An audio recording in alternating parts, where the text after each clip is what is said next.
Hello friends, வணக்கம். Welcome back to my channel. இன்றைக்கி நம்ம தேங்காய் எண்ணெய் எப்படி செய்கிறதுன்னு பார்க்கலாம்.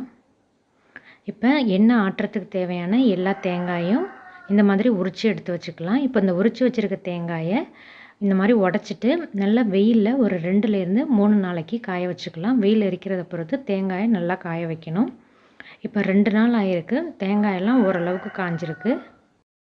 இந்த தேங்காயெல்லாம் இந்த கோகனட் ஷெல்லேருந்து ஈஸியாக எடுக்க வரும். அது வரைக்கும் நாம் இதை வெயிலில் நல்லா காய வைக்கணும். இப்போ 3 நாள் ஆயிடுச்சு.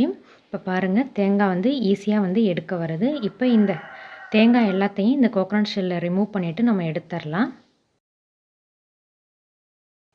இதே மாதிரி காய வச்சுருக்க எல்லா தேங்காயையும் நம்ம எடுத்து திரும்பவும் நாம் இதை வெயிலில் ஒரு 2 நாளைக்கு நல்லா காய வைக்கணும். திரும்பவும் ஸ்ப்ரெட் பண்ணி 2 நாளைக்கு நல்லா காய வச்சிடலாம்.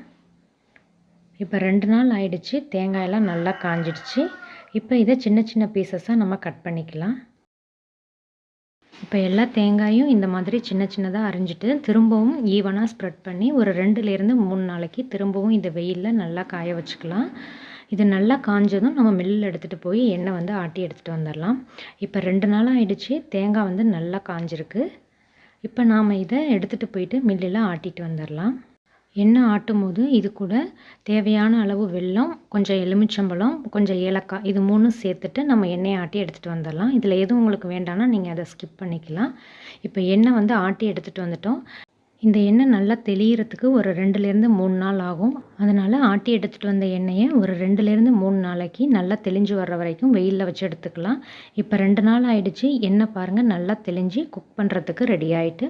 இப்போ நாம் இந்த தேங்காய் எண்ணெயை சமையலுக்கு பயன்படுத்தலாம். இந்த வீடியோ யூஸ்ஃபுல்லாக இருந்தால் லைக் பண்ணி ஷேர் பண்ணிவிட்டு சப்ஸ்கிரைப் பண்ணி பெல் ஐக்கானை கிளிக் பண்ணி ஆளுங்கிற ஆப்ஷனை கிளிக் பண்ணி வச்சுக்கோங்க. தேங்க்யூ ஸோ மச் ஃபார் வாட்சிங்.